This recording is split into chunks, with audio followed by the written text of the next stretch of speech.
नमस्कार, मैं डॉक्टर राकेश पाठक। दोस्तों, इस वक्त पूरी दुनिया में उथल-पुथल मची हुई है। अमेरिका के राष्ट्रपति डोनाल्ड ट्रंप हाल ही में चीन होकर आए हैं।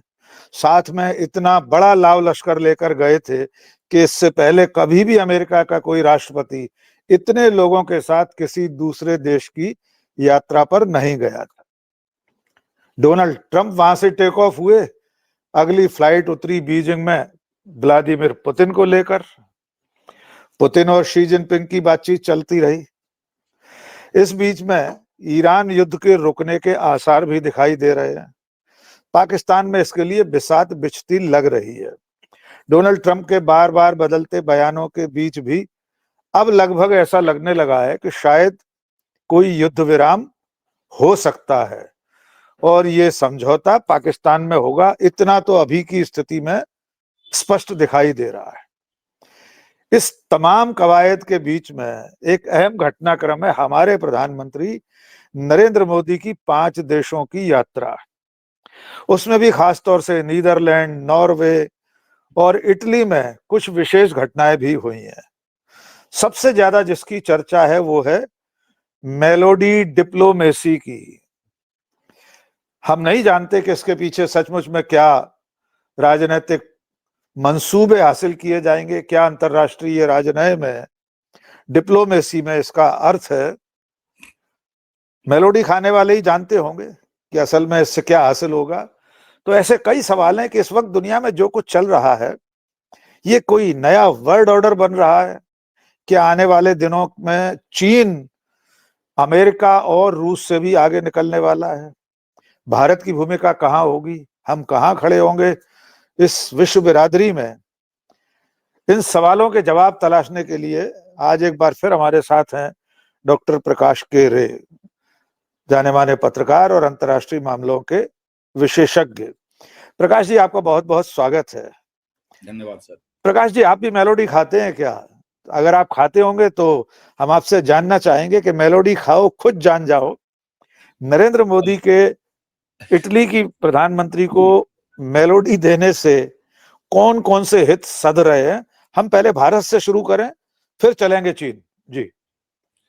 सबसे पहले तो मैं ये कहना चाहता हूँ सर कि खासकर जो लोग 40 साल की उम्र से ज्यादा हैं, उन्हें इस तरीके की टॉफियां और बहुत सारा जिसमें बहुत ज्यादा चीनी हो, उससे परहेज करना चाहिए और लेवल पे भी चीजें रहनी चाहिए। और आजकल ये कुछ जेनजी के हमारे ये सोशल मीडिया में एक्टिव लोग हैं जो बताते भी हैं कि उनका मूवमेंट लेबल पढ़ा करो, जो भी चीज खा रहे हैं वो खरीद रहे हैं। बिल्कुल बिल्कुल। तो स्वास्थ्य के लिए तो निश्चित ही वो कोई अच्छी चीज नहीं कही जा सकती है।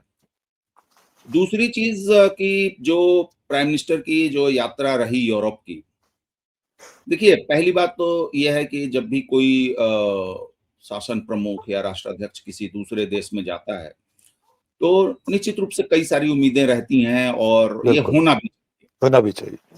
लेकिन सवाल यह है कि उसके लिए हमारी तैयारी क्या है, हमारी अपेक्षाएं क्या हैं, उनकी अपेक्षाएं क्या हैं और वास्तविकताएं क्या हैं। तो अभी की स्थिति में देखिए, यूरोप से हम लोग बहुत लंबे समय से, जैसे यूरोपियन यूनियन के साथ हम लोग व्यापार समझौता हमने किया। उसके बाद जो कुछ 4 देश जो यूरोपियन यूनियन के सदस्य नहीं है, जिसमें एक नॉर्वे भी है, उसमें 4 देशों के साथ हमने पहले एक समझौता किया 15 साल का कि इतने करोड़ आए, 100 करोड़ आएंगे और रोजगार मिलेगा, इन्वेस्टमेंट होगा। जी। देखिए आज के डेट में यूरोप जो है हमारे लिए ऑलरेडी एक बड़ा मार्केट है हमारे लिए, चाहे वो इन्वेस्टमेंट का मसला हो या द्विपक्षीय व्यापार का मसला हो। तो उसमें मुझे नहीं लगता कि बहुत ज्यादा जो है बढ़ोतरी की कोई गुंजाइश कम से कम निकट भविष्य में है, ऐसा मुझे नहीं लगता। लेकिन मैं पहले से ही इस प्राइम मिनिस्टर की इस यात्रा को लेकर बहुत उत्साहित नहीं था और मैंने कई जगह कहा भी इस बात को, क्योंकि वही बातें होती हैं। एक पहले से तैयार प्रेस विज्ञप्ति कह लें या अंडरस्टैंडिंग कह लें, वो होती है जैसे कि आजकल फैशन है सेमीकंडक्टर और आर्टिफिशियल इंटेलिजेंस, तो वो उसमें रहेगा। डिफेंस सुनने में बहुत थ्रिलिंग लगता है, defence sector, energy sector, energy sector. तो वही सारी चीजें थी, और कल्चरल एक्सचेंज, वीजा, टूरिज्म, छात्रों का आना जाना, या स्किल्ड कामगारों का आना जाना, वही चीजें इसमें भी दिखी। लेकिन वास्तविकता यह है कि यूरोप बहुत ज्यादा हमारे देश में आज के समय में निवेश करने की स्थिति में नहीं है, क्योंकि उनकी स्थिति खुद बहुत खराब है। तो खासकर जब से ये यूक्रेन युद्ध शुरू हुआ है, अभी मिडिल ईस्ट की क्राइसिस, और उनकी अपनी नीतियां जो भी रही हैं, वहां के लोग प्रोटेस्ट कर रहे हैं। जीवन स्तर जो है वो ऐतिहासिक रूप से निम्न स्तर पर है। जो साम्राज्यवादी और उपनिवेशवादी दौर में जो लूट थी, वो लूट अब माल खत्म हो रहा है, और अब तो आप देख रहे हैं कि दूसरे देशों में जो इनका जो भी बचा खुचा भी जो रसूख है वो कम हो रहा है, जैसे उदाहरण के लिए अफ्रीका में, चाहे लैटिन अमेरिका में। बिल्कुल। और बेचैनी इस कदर है कि आपको याद होगा कि कुछ महीने पहले अमेरिका के विदेश सचिव यूरोप में जाकर कह रहे थे कि हमें अपने 500 साल के औपनिवेशिक काल को लेकर शर्मिंदा नहीं होना चाहिए, बल्कि उस पर गर्व करना चाहिए, और उन चीजों को फिर वापस लाना चाहिए। फिर वापस लाने की बात कर रहे हैं। तो ये जो यूरोप है, और यूरोप का ही एक्सटेंशन है अमेरिका, आप उसको भी जोड़ सकते हैं। बिल्कुल। कि इनकी जो भी उपलब्धियां रही हैं पिछले 200-400 साल की, वो दूसरे देशों की लूट पर आधारित है। और आज के डेट में अगर आप एआई की बात अगर करें, या और दूसरे उन्नत तकनीकों की बात करें, तो यूरोप उसमें दूर दूर तक आपको नहीं दिखता। जो भी कंपटीशन है वो चीन के से है, अमेरिका और चीन के बीच में है। प्रोडक्शन की बात करें तो वियतनाम, ताइवान, दक्षिण कोरिया, ऐसे देश जो हैं उसमें गिनती में है। अगर आप ड्रोन टेक्नोलॉजी की बात करें तो तुर्की, ईरान, इजराइल जैसे देश जो हैं वो आगे हैं। तो यूरोप हमें बहुत कुछ देने की स्थिति में नहीं है, और हम तो प्रधानमंत्री के जाने से हासिल क्या हुआ? देखिए, हासिल ये हुआ कि प्राइम मिनिस्टर को अगर हम व्यक्तिगत रूप से देखें या एक शासनाध्यक्ष के रूप में देखें, तो 2-4 दिनों के लिए एक अच्छा प्रेस कवरेज मिल गया जी प्रधानमंत्री को। दूसरा ये हुआ कि बहुत सारी और चीजों पे बातें हो रही हैं, तो ये बात भी उसमें इस बात ने भी जगह बनाई, तो थोड़ा सा उधर से दबाव, प्रेशर कम हुआ। जो बाकी चीजें जो आजकल जो मुश्किलें हैं हमारे सामने, जैसे कि आते आते उन्होंने क्या कहा प्राइम मिनिस्टर ने अपनी सरकार को, जो आज हमारे अखबारों में सुर्खी बनी हुई है, कि ऊर्जा के नए विकल्प खोजे जाएं। बिल्कुल। और आप ये जान लें कि आप नए विकल्प तो खोज सकते हैं, और हैं भी नए विकल्प, लेकिन उनको वास्तविकता बनाने में, उनको रियलाइज करने में आपको समय लगता है। ऐसा नहीं होता कि इस पेट्रोल पंप पे तेल नहीं मिल रहा तो चलो दूसरे पेट्रोल पंप पे चले जाएं। वो फिर से आपको सप्लाई लाइन देखनी पड़ेगी, कैसे आएगा, क्या आएगा, कंपनियों से बात होगी, रेट तय होगा, खर्चा क्या है, कम है, ज्यादा है, कौन खरीदने वाला है। यहाँ पर जो कंपनियां हैं, कंपनियों के अपने हित होते हैं कि भाई अगर मान लीजिए कि मैं वेनेजुएला से खरीद रहा हूँ या रूस से खरीद रहा हूँ, तो मैं अब तीसरे से क्यों खरीदूं, मेरे पास कैपेबिलिटी नहीं है, या उस तेल की गुणवत्ता क्या है, क्या मेरे पास वो रिफाइनरी की क्षमता है। जैसे वेनेजुएला का तेल जो है वो बहुत हेवी क्रूड है, वो हमारे देश में केवल रिलायंस की फैसिलिटी है कि वो कर सकता है, और कुछ सरकारी कंपनियां, लेकिन रिलायंस वाली जो रिफाइनरी है वो दुनिया की सबसे बड़ी रिफाइनरी है हेवी तेल के मामले में। बिल्कुल। लेकिन वही तेल अगर सऊदी अरब से आए, ईरान से आए, इराक से आए, लीबिया से आए, तो उसके लिए दूसरी तरह की रिफाइनरी चाहिए, क्योंकि वो नहीं है हमारे पास। वो ज्यादा अच्छी मात्रा में वो अच्छे तेल की क्वालिटी है जो इधर से आती है। नहीं, उसकी भी कैपेबिलिटी है, लेकिन मैं ये कह रहा हूं कि सप्लाई लाइन, रिफाइनरी क्षमता और बिजनेस रिलेटेड जो मसले होते हैं, पेमेंट सिस्टम और तमाम चीजें, वो कितना नॉर्वे जो है, मान लीजिए नॉर्वे की हम बात करें, नॉर्वे एक अच्छा खासा एनर्जी प्रोड्यूसर है। बिल्कुल। तो नॉर्वे ऑलरेडी यूरोप को और अमेरिका को बेच रहा है, तो क्या वो इस स्थिति में है कि मुझे भी दे सकता है? और देगा तो उसका रेट क्या है और खर्चा क्या है, रास्ता क्या है, हम किस रास्ते से लेकर आएंगे। लेके आएंगे। तो विकल्प हैं, लेकिन विकल्प जो हैं वो उनमें समय लगेगा, नंबर 1। नंबर 2 कि जियोपॉलिटिकल जो भूचाल अभी चल रहा है, जी जिसका उल्लेख आपने किया, जी उसमें और भी तो बायर हो सकते हैं, और भी तो खरीदार हो सकते हैं, या आपको अपना जो रिजर्व है उसको भी आपको बचा के रखना है, या उससे खर्चा करेंगे, बाहर से बाद में खरीदेंगे, कई सारी चीजें होती हैं। तो मैं समझता हूं कि प्राइम मिनिस्टर ने आते आते यहाँ पे ये पहली बात यही कही है, तो होना ये चाहिए था कि इस यात्रा में ये समस्या जो है वो नंबर 1 रहनी चाहिए। बिल्कुल। हमने तो नहीं सुना कि होर्मुज खोलने या इस संकट को समाधान करने कोई के लिए बातचीत इसमें हुई हो। और अगर वार्ता हुई है, थोड़ी मोड़ी मतलब जिक्र है, जी लेकिन मुख्य रूप से तो हमने उसको नहीं देखा ना। हमने मतलब हेडलाइंस बनते हुए तो दूसरी चीजें देखी। डिफेंस सेक्टर में हम लोग करेंगे, हम लोग स्ट्रेटजिक समझौते कर रहे हैं। अरे भाई, स्ट्रेटजिक समझौता क्या हो सकता है? मतलब कौन सी लड़ाई में हमें जाना है कि हमें हाँ, अभी कोई लड़ाई होनी नहीं है, सही बात। तो अगर होर्मुज पे बात भी हुई, मध्य एशिया के, पश्चिम एशिया के संकट पे बात भी हुई, तो ये जो 3-4 देश हैं और भारत है, ये क्या सचमुच में किसी ऐसी स्थिति में है कि जो ये संकट है, जो ये उलझा हुआ पूरा मसला चल रहा है, इसमें हम कुछ हस्तक्षेप कर सकें? क्या हमारी वो कैपेबिलिटी है? बिल्कुल। क्या क्या भारत या नॉर्वे या इटली, ईरान को कोई गारंटी दे सकते हैं कि कल से आपको तकलीफ नहीं होगी, आप इसको खोल दें? इनमें से किसी की हैसियत इस वक्त नहीं है।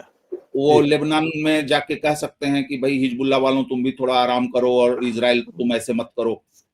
वही हजारों लोगों को वहां भी एक जनसंहार चल रहा है लेबनान में। बिल्कुल। तो ये देश आज के डेट में पेरीफेरी के देश हैं, और इनकी इनकी नियति ये है, और इन्होंने नियत भी ये किया है हाँ, कि ये तय किया है कि हम नहीं उलझेंगे वहाँ। हम नहीं उलझेंगे, और हम जो हैं किसी बड़ी ताकत, और यहाँ पर मैं बड़ी ताकत से मेरा मतलब है अमेरिका के पीछे चलेंगे। बीच बीच में हम कुछ चूंकि संप्रभु देश हैं सब लोग, तो भाई कुछ ना कुछ अपना बयान दे दो, कुछ बोल दो, कुछ कह दो। लेकिन रहेंगे अमेरिका के पिछलग्गू। हाँ, बात यही है, असली अच्छा बात। डॉक्टर साहब, और अभी इस यात्रा में 2-3 चीजें बड़ी महत्वपूर्ण है, थोड़ा उस पर हम बात जरूर करेंगे।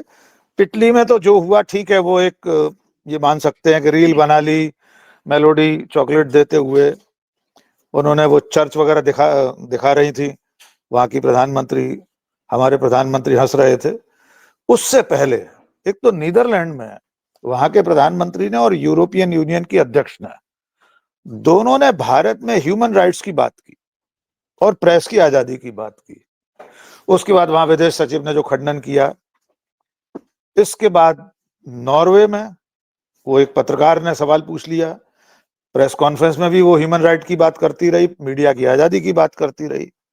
तीसरी एक बात और, ठीक इसी यात्रा के समय जापान के अखबार जापान टाइम्स ने भारत के एआई और बाकी मुद्दों में पिछड़ने पर बहुत लंबा चौड़ा विश्लेषण छाप दिया। इन 3 चीजों की छाया में प्रधानमंत्री की इस यात्रा और भारत की वैश्विक छवि को क्या कोई नुकसान पहुंचा है?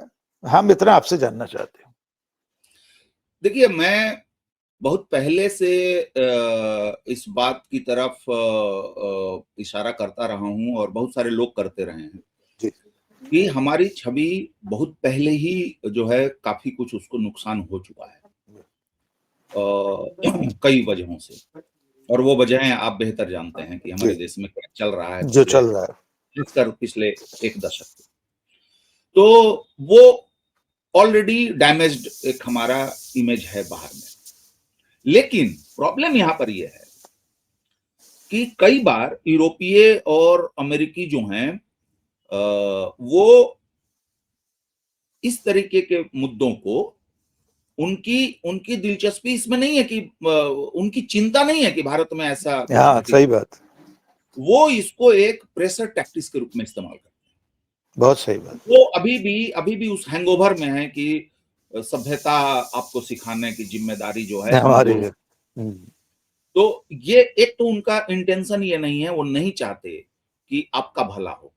और इसका मैं कंक्रीट उदाहरण अगर दूं, तो अभी आपने देखा कुछ समय पहले भारत में ट्रंप एडमिनिस्ट्रेशन के एक मंत्री, एक सेक्रेटरी आकर बोल गए कि हम आपको अगला चीन नहीं बनने देंगे। बिल्कुल, छाती पे चढ़ के बोल के गए।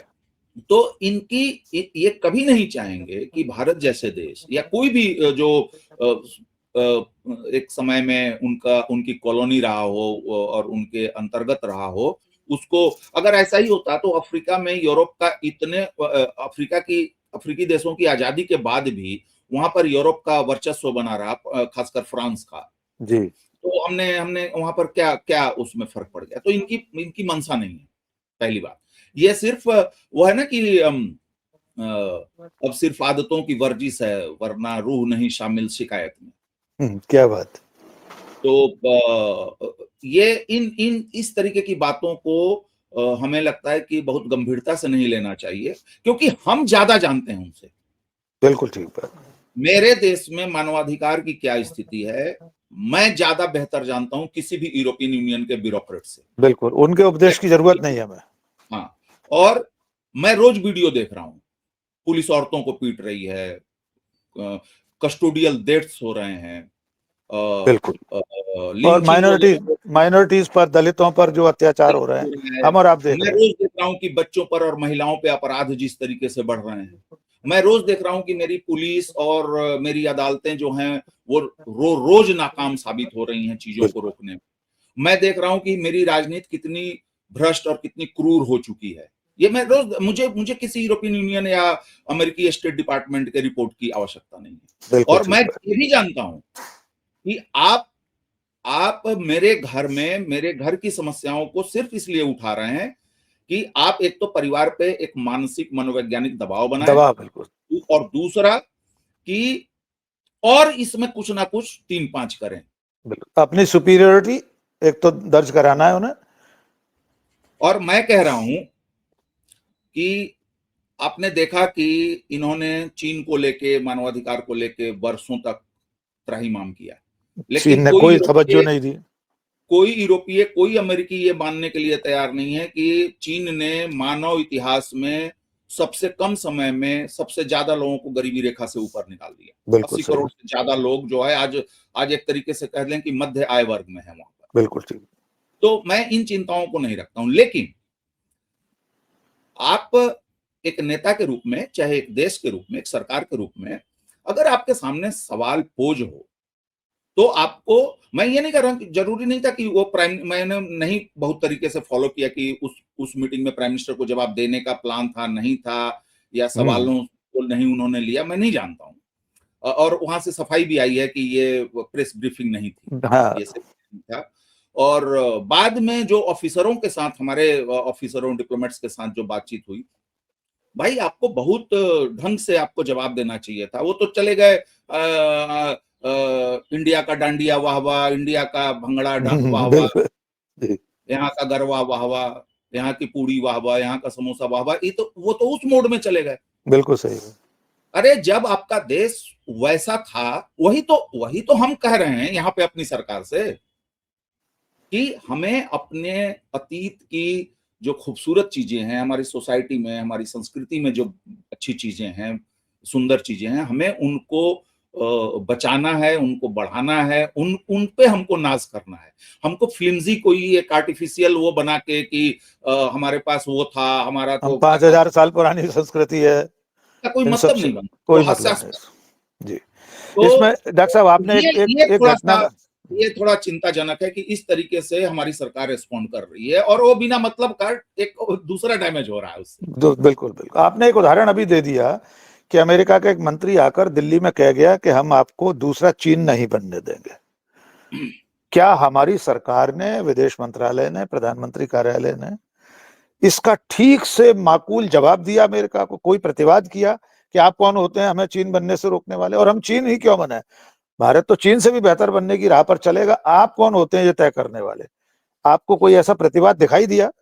नहीं, प्रतिवाद तो बिल्कुल नहीं दिखाई दिया। और सबसे मजेदार बात यह है कि जिस मंच से अमेरिकी मंत्री ये बात कह रहे थे, वो मंच भारत के विदेश मंत्रालय का मंच था। विदेश मंत्रालय का मंच था, तो शायद प्रधानमंत्री खुद मौजूद थे उसमें। उस पार्टिकुलर कार्यक्रम में थे या नहीं थे मुझे नहीं याद है, जी। लेकिन वो रायसीना डायलॉग करके होता है, ORF जो एक थिंक हाँ, टैंक है और विदेश मंत्रालय के साथ मिलके, तो शुरू में जरूर प्रधानमंत्री गए गए थे थे उसमें। और हाँ। कुछ बातें भी वहां रखी थी, लेकिन उस पार्टिकुलर कार्यक्रम में थे या नहीं थे मुझे ध्यान नहीं। उस सत्र में भले न रहे हो, लेकिन जिस कार्यक्रम में खुद प्रधानमंत्री गए हो वहां अमेरिका का एक मंत्री धमकी दे और सरकार चुप्पी साधे रहे, ये तो सचमुच में चिंता की बात है। मैं तो कह रहा हूं कि फिर भी ये छोटी बात है जी। वो ये उसका कहने का मतलब वो रहा होगा कि चीन को हमने इतनी मदद करी, चीन को हमने मार्केट दिया, चीन को हमने टेक्नोलॉजी दी, पैसे दिए, ये दिया वो दिया, और आज जो है चीन हमारे ऊपर चढ़ गया है और ये हम आप दोबारा नहीं गलती करेंगे, ये एक मतलब हो सकता है। लेकिन डोनाल्ड ट्रंप से लेके उनके एडमिनिस्ट्रेशन के सीनियर लोग जो हैं, सेक्रेटरीज जो हैं, वो लगातार पिछले 1 साल से जिस तरीके की भाषा और जिस तरीके के तौर तरीके अपना रहे हैं, जैसे उदाहरण के रूप में टैरिफ को ले लें, आप ट्रंप के बयानों को ले लें, सीज फायर को ले लें, सीज फायर को ले लें, फोन नहीं किया प्राइम मिनिस्टर ने, ट्रेन छूट गई, ये हो गया, ये तुमको देना पड़ेगा, इतना टैक्स टैरिफ देना पड़ेगा। मैं चाहूं तो मोदी का पॉलिटिकल करियर बर्बाद कर सकता हूं, ये बयान है ट्रंप का। इससे ज्यादा आपत्तिजनक बातें पहले कही जा चुकी हैं और बार बार कही जा चुकी हैं, उस पर कोई बयान नहीं आया है। और उल्टा ये होता है कि वहां से अगर कुछ थोड़ा पॉजिटिव जैसी कोई चीज आ जाए उस पर नाचने लगता है। 3 मिनट के अंदर जो है उसका रेस्पॉन्स दिया जाता, थैंक यू। तो लेकिन इसकी वजह क्या है? ये जो कंप्रोमाइज शब्द बोलते हैं राहुल गांधी, हम और आप तो पत्रकार हैं, हम नहीं बोलेंगे, लेकिन अगर नेता प्रतिपक्ष कह रहा है कि प्रधानमंत्री नरेंद्र मोदी कंप्रोमाइज्ड हैं, तो इस लाचारी कंप्रोमाइज्ड होने की आपको क्या वजह लगती है एक पत्रकार के नाते? देखिए, मैं कंप्रोमाइज्ड कहने के लिए मेरे पास कोई उस तरीके से ठोस सबूत नहीं है। बिल्कुल। लेकिन मैं यह जरूर कह सकता हूं कि प्रधानमंत्री मजबूर हैं 2 कारणों से। एक, जैसा मैंने पहले कहा कि भारत ऐसी स्थिति में नहीं है कि वो दुनिया में बहुत ज्यादा असर्ट कर सके, और ये हमने ये स्थिति बनाई है, मतलब इसके लिए हम अमेरिका को, चीन को, यूरोप को, हम खुद जिम्मेदार हैं, नहीं दे सकते। हमने ये स्थिति बनाई है, क्योंकि जब हम हमारे देश में भयंकर गरीबी थी, अभी हम निकल के आए थे एक साम्राज्यवादी शासन से मुक्त हुए थे, बिल्कुल, और हमारे पास कुछ नहीं था, विभाजन हुआ था, लाखों लोग मारे गए थे, अफरा तफरी थी, ये पता नहीं था कि अब अंग्रेज तो चले गए, अब आगे हमारा क्या होगा ये हमें नहीं पता था। लेकिन हमने उस स्थिति में तुरंत जो है अपना संविधान बना लिया, तुरंत जो है चुनाव करा लिया, और जो है हम पटरी पर आ गए, और आ ही नहीं गए, हमारा जो लीडरशिप है उस समय का, उसकी दुनिया में इज्जत है, सम्मान है, और वो दुनिया के सबसे गरीब और साम्राज्यवादी शासन में रहे हुए देशों का और गरीब देशों का दुनिया भर में एक इतना बड़ा ऑर्गेनाइजेशन खड़ा कर लेता है, खड़ा कर दिया था। और जो देश आपस में भिड़े हुए थे कोल्ड वॉर के नाम पे, उन देशों के साथ वो बराबरी के साथ खड़ा रहा हमारा लीडरशिप, और दोनों ने भी इज्जत उतनी ही दी, उतनी बात मानी। बिल्कुल, कोरिया युद्ध हो, सवाल ये नहीं कि सुएज नहर का संकट हो, हमारे प्राइम मिनिस्टर को या हमारी गवर्नमेंट को उस दौर में कोई, मान लीजिए कि अगर इजिप्ट में इज्जत मिल रही है तो मैं समझ सकता हूँ, अफ्रीकी देश में इज्जत मिल रही है या लैटिन अमेरिका में मिल रही है तो मैं समझ सकता हूँ कि भाई यूरोप में मिल रही या एशिया मिल रही है। लेकिन अगर अमेरिका और सोवियत संघ भी उसी इज्जत से, और वो लीडरशिप कोई ऐसा लीडरशिप नहीं है, वो लीडरशिप वो है जिन लोगों का चुनाव जनता ने नहीं किया था, वो उन लोगों ने इतिहास को खुद गढ़ा था, वो इतिहास निर्माता थे, राष्ट्र निर्माता तो बाद में बने हैं, इतिहास निर्माता थे वो एक। तो मैं वही तो कह रहा हूं ना कि ऐसा क्या था कि मेरा दादा परदादा इस दमदारी से बात करता था, सही बात है, और मैं ऐसा हूं, तो मुझे चिंता करनी चाहिए ना कि यार मैं सचमुच में उसी दादा परदादा के खानदान से आ रहा हूं, या मैं कुछ इतना मजबूर कैसे हो, इतना मजबूर क्यों और कैसे हो गया? तो एक तो भारतीय लीडरशिप की आज के डेट में मजबूरी है कि हम हस्तक्षेप नहीं कर पाएंगे दुनिया के स्टेज पे, और ये जैसा मैंने कहा कि ये हमारी गलती है। और हमने खेमेबाजी इस तरीके से की, क्या क्या नेहरूवियन टाइम में क्या अमेरिका ने हमारी मदद नहीं की, क्या सोवियत संघ ने हमारी मदद नहीं की? बिल्कुल।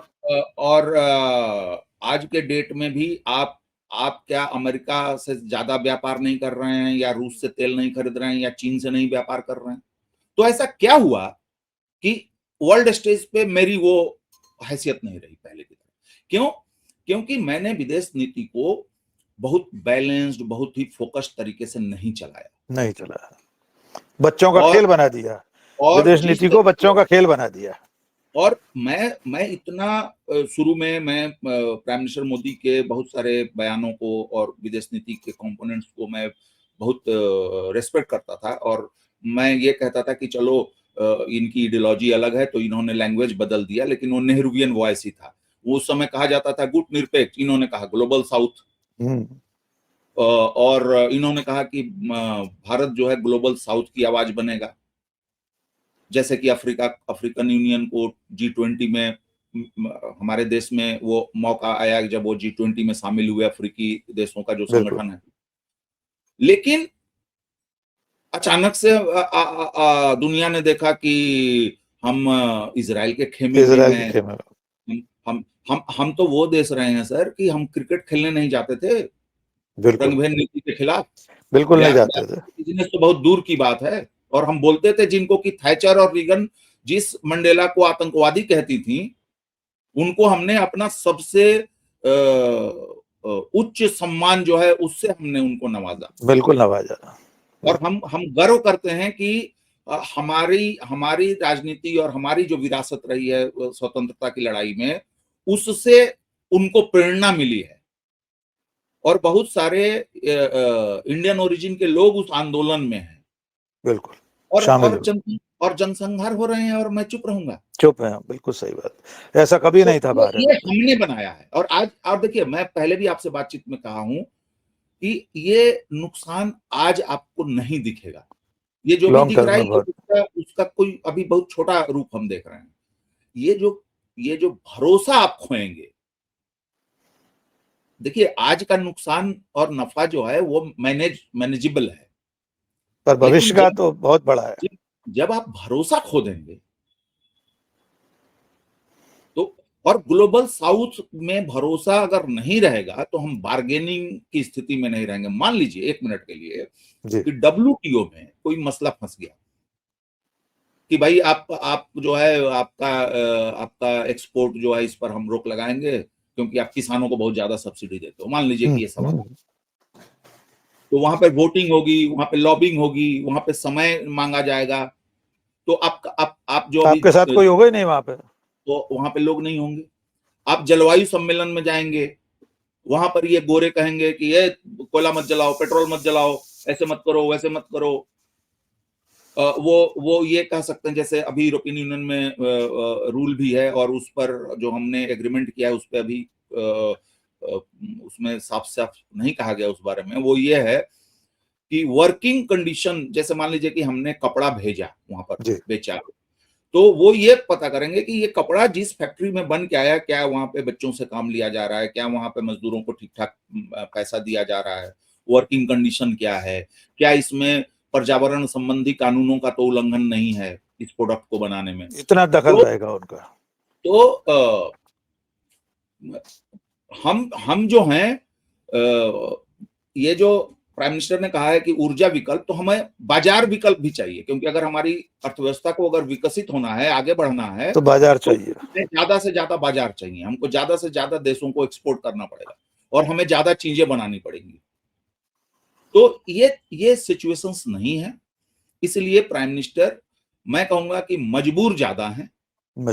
और देखिए कॉम्प्रोमाइज्ड, अब देखिए पॉलिटिक्स इतनी हमारे देश में मतलब इतनी, मैंने इसलिए पहले ही कह दिया था ये हमारा आपका शब्द नहीं है, वो इतनी डिवाइसिव हो गई है कि भाषा, बातचीत, कोई मर्यादा बिल्कुल पार्लियामेंट के भीतर वो कहते हैं ना नहीं कि रहे, अब रात की बात कौन करे, यहाँ दिन में क्या नहीं होता। क्या नहीं होता। डॉक्टर साहब अब थोड़ा सा हम चीन की तरफ चलें, हमारे एन पड़ोस में इतने हवाई जहाज उतर रहे हैं।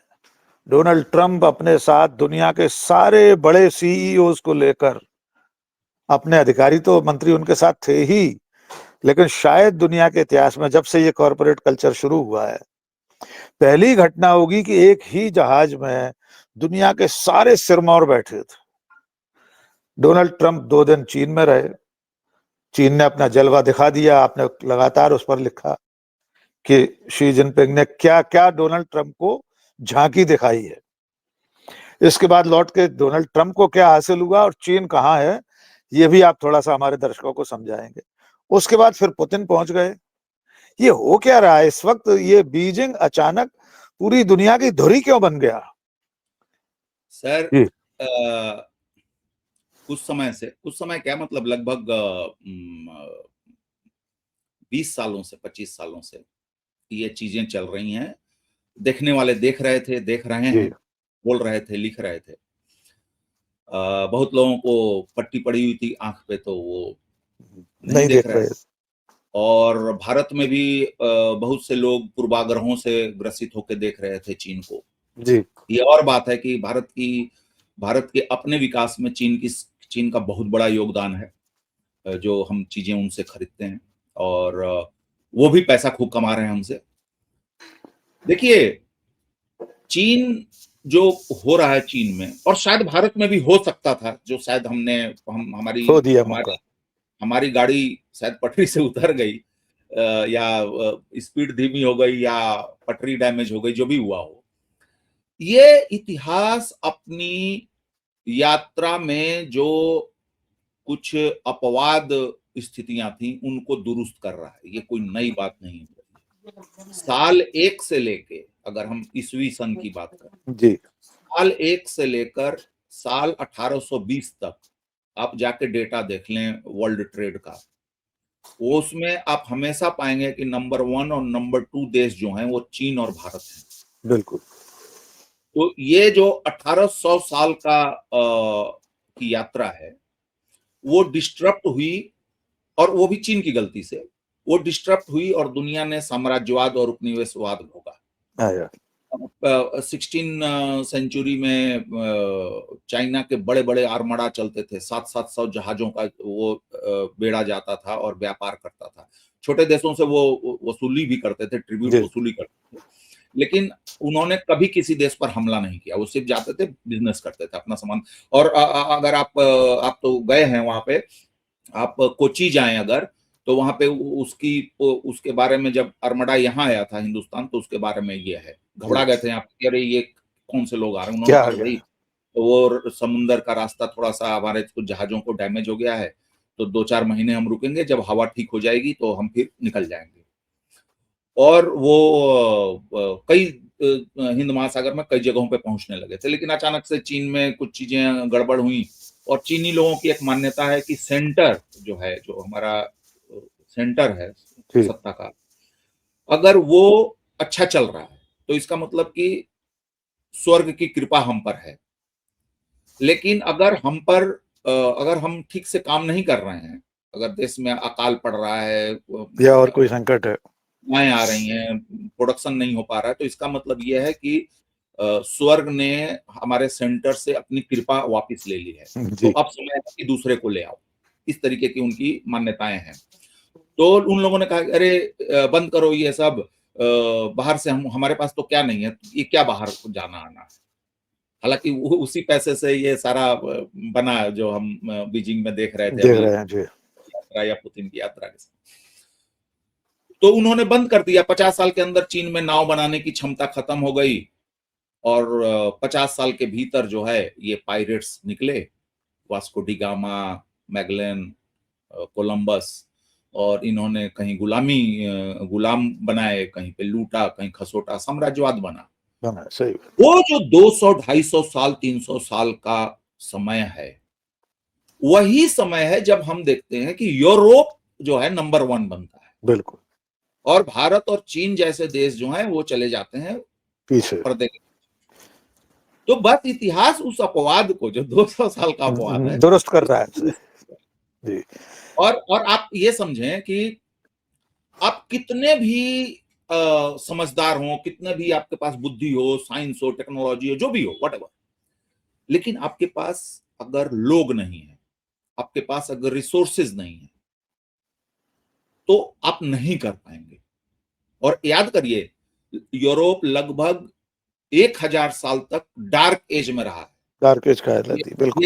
ये जो मुहावरा हम लोग यूज करते हैं, मध्ययुगीन मानसिकता, ये हम यूरोप से हमने लिया है। हमारा मध्य युग ऐसा नहीं है। हाँ, सही बात है। मध्य युग ऐसा नहीं है, उनका मध्य युग ऐसा है जहां से ऐसा था, आया है, शब्द आया। मुहावरा। तो चीन, इतिहास में अगर हम जाएं तो चीन ग्रेट 4 इन्वेंशन जो हैं उनका वो है पेपर, बारूद और ये सारी चीजें। मैं ये जानना चाह रहा हूँ डॉक्टर साहब, तो ये मान लिया जाए कि अमेरिका ने चीन का लोहा मान लिया है, और इस यात्रा में जो चीन ईरान के पीछे खड़ा दिखाई दे रहा था, उसके पीठ पर हाथ था चीन का, ईरान की पीठ पर, इसमें कोई परिवर्तन आएगा क्या अमेरिका के जाने से, या शी जिनपिंग ने उनको भी इशारा कर दिया कि ईरान के साथ तो हमें? पिछले 6 महीने में संयुक्त राष्ट्र के 4 जो अस्थायी सदस्य हैं सुरक्षा परिषद के, उनके नेता चीन जा चुके हैं। जैसे अभी लेटेस्ट व्लादिमीर पुतिन की यात्रा, हालांकि पुतिन की यात्रा बाकी यात्राओं से अलग है, मतलब उसकी क्वालिटी अलग है, लेकिन साथ साथ Germany, Canada, Australia, New Zealand, European Union, इन देशों के नेता भी चीन बीजिंग पहुंच चुके हैं इसी टाइम फ्रेम दरमियान जी।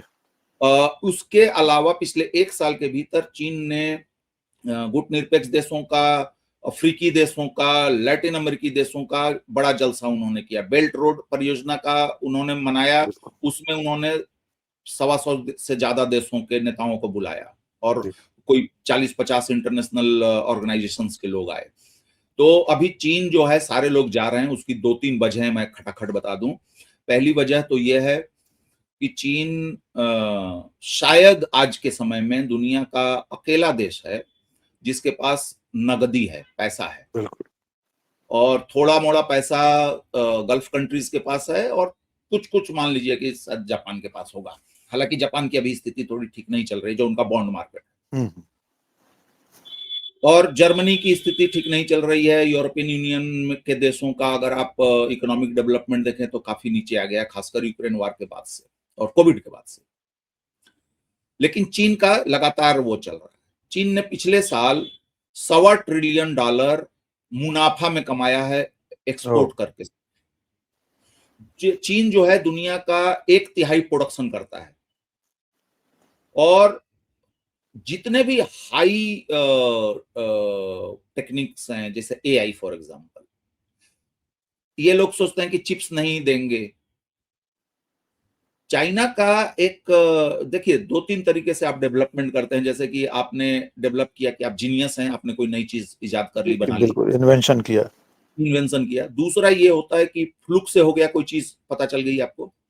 तीसरा होता है फोर्स्ड इनोवेशन, कि सुनो, गूगल चाहिए, फेसबुक चाहिए, व्हाट्सएप चाहिए, तो बनाओ, अपना बना लो, हम इनको परमिशन नहीं देने वाले हैं, अपना बनाइए आप, अगर आपको एंजॉय करना है।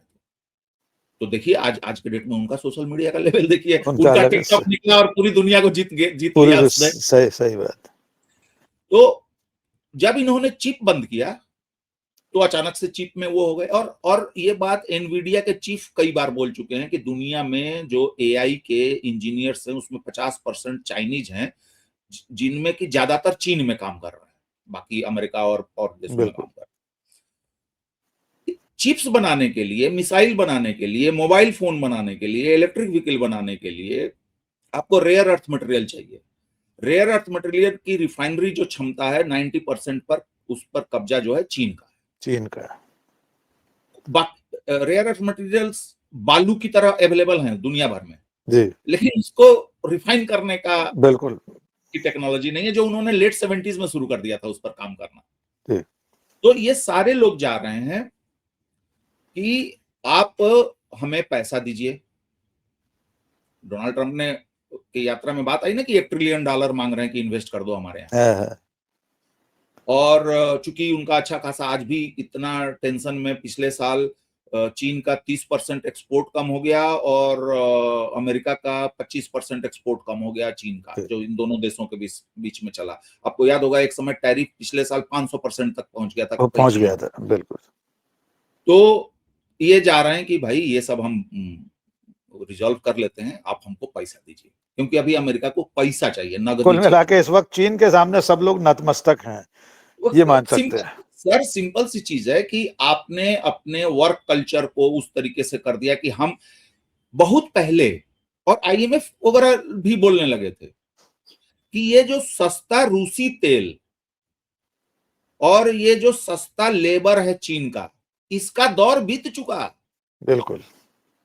और जो बहुत सारे देश थे जो थोड़ा सा इसमें वो कर सकते थे, जिनके पास क्षमता थी, वो नहीं कर पाए, जैसे कि हिंदुस्तान।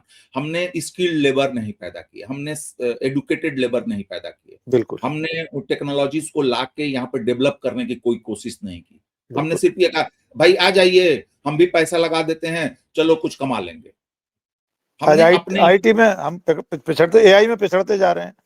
नहीं, AI में तो हम बहुत पीछे हैं, बहुत पीछे हो गए। नहीं सर, पीछे तो तब आप होंगे जब आप रेस में होंगे। रेस में ही नहीं है, बिल्कुल सही कहा आपने। डॉक्टर साहब, एक आखिरी सवाल हम चलें, और क्योंकि उसके बिना पूरी दुनिया के तमाम सवालों के उत्तर नहीं मिल सकते। ईरान युद्ध खत्म होता दिखाई दे रहा है आपको? अमेरिका इस वक्त कहां खड़ा है? अभी हमने सुना कि वहां पर तेहरान के मेयर ने ईरान की जीत का ऐलान कर दिया। आपने सोशल मीडिया पर देखा होगा कि हम तो इस युद्ध को जीत चुके हैं। तेहरान के मेयर ने किसी कार्यक्रम में ऐलान किया है। क्या डोनाल्ड ट्रंप सचमुच इस युद्ध में हार कर बाहर जाते दिखाई दे रहे हैं? और पाकिस्तान की भूमिका, अंतिम 2-3 मिनट में आपसे इसका जवाब चाहिए। देखिए सर, युद्ध में कोई भी पक्ष जीतता नहीं, पहली बात। क्या बात, बिल्कुल। और मध्य एशिया का जो संकट है, वो संकट, उसका अस्थायी समाधान तब तक नहीं हो सकता जब तक कि फिलिस्तीन के मुद्दे पर कोई कंक्रीट राय नहीं बन तब पाती। तक नहीं होगा, सही बात। तो ये चलता रहेगा, ये अंतहीन सिलसिला है। और अगर हम तीनों धर्मों की बात करें, यहूदी, इस्लाम और क्रिश्चियनिटी की, उनकी मान्यताओं की बात करें, तो ये हिसाब किताब कयामत में ही खत्म होगा। सही बात। अब हम लेकिन इमीडिएटली हमको लगता है कि देखिए, डोनाल्ड ट्रंप को चाहिए अभी कि हमको अच्छा PR मिल जाए, और हम जो है कि ईरान को हमने झुका दिया, उसका न्यूक्लियर हमने वो कर दिया, ये कर दिया, वो कर दिया, और मैं विक्ट्री लैप लेके निकल जाऊं, बिल्कुल। बस किसी तरीके से। डोनाल्ड ट्रंप को सबसे ज्यादा इरिटेशन ये हुई है कि ईरान की जीत के बारे में अगर तेहरान का मेयर बोले या उनका विदेश मंत्री बोले या कोई लीडरशिप में से बोले, तो बात समझ में आ रही है कि भाई वो देश के नेता हैं, वो तो बोलेंगे अपने लिए, अपना वो करेंगे। लेकिन दुनिया में ये मैसेज गया है कि ईरान ने इनकी औकात की पोल खोल दी। बिल्कुल सही बात है, वही असली चिंता है। आप ये देखें, आप किसी देश को जाकर उस पर सैकड़ों हजारों मिसाइलें गिरा के, बम गिरा के, परमाणु बम गिरा के उसको तहस नहस जरूर कर सकते हैं, लेकिन आज के डेट में ये साफ है, और ये अमेरिकन कह रहे हैं, अमेरिकी मिलिट्री एक्सपर्ट्स, और ये कि अमेरिका युद्ध करने की स्थिति में नहीं है। और आप क्या समझ रहे हैं, ये आपको याद होगा, ये पिछले 4 जुलाई को जब इन्होंने वाशिंगटन में परेड कराई, जाके लोग देख लें यूट्यूब पे वीडियो उसका, वहां पे कैसे कर रहे। और आप हमारे गणतंत्र दिवस का परेड देख लें, चाइना में जिस तरीके से स्वागत में वो परेड हो रही थी, उनको देख लें, इनकी हालत खराब हो जाएगी यूरोपियंस की और अमेरिका की, जिस तरीके का मिलिट्री। वो तो कदम ताल नहीं मिला पा रहे थे अमेरिका के फौजी तो। एग्जैक्टली। तो अमेरिका तैयार नहीं है, बस उसको रास्ता निकलना है। और पीछे एक खबर ये भी आई है कि उन्होंने बेंजामिन नेतन्याहू से, इजराइल के प्राइम मिनिस्टर से बात की, और इस बातचीत के बाद नेतन्याहू काफी नाराज और उत्तेजित दिखे। तो वो मुझे लगता है कि डोनाल्ड ट्रंप ने यही कहा होगा कि तुम मुझे सांस लेने दो, 3 साल चलाना है, बीच में ही कहीं मुझे कहानी खराब हो जाएगी। ऑलरेडी खराब हो चुकी है, क्योंकि उनका टैरिफ प्लान खुश हो चुका है। तो मुझे लगता है कि एक रास्ता तो निकला है बीच में, और वो पाकिस्तान में ही होगा, समझौता पाकिस्तान में ही होगा। सर कल क्या परसों ही तेहरान में पाकिस्तान के गृह मंत्री थे और कल पहुंचे हैं वहां के सेनाध्यक्ष फील्ड मार्शल मुनीर, और 23 तारीख को पाकिस्तान के प्रधानमंत्री बीजिंग जा रहे हैं। और इस पूरे निगोशिएशन में चीन जो है वो डायरेक्टली इनडायरेक्टली इन्वॉल्व है, गारंटर बन गए, गारंटर जैसा।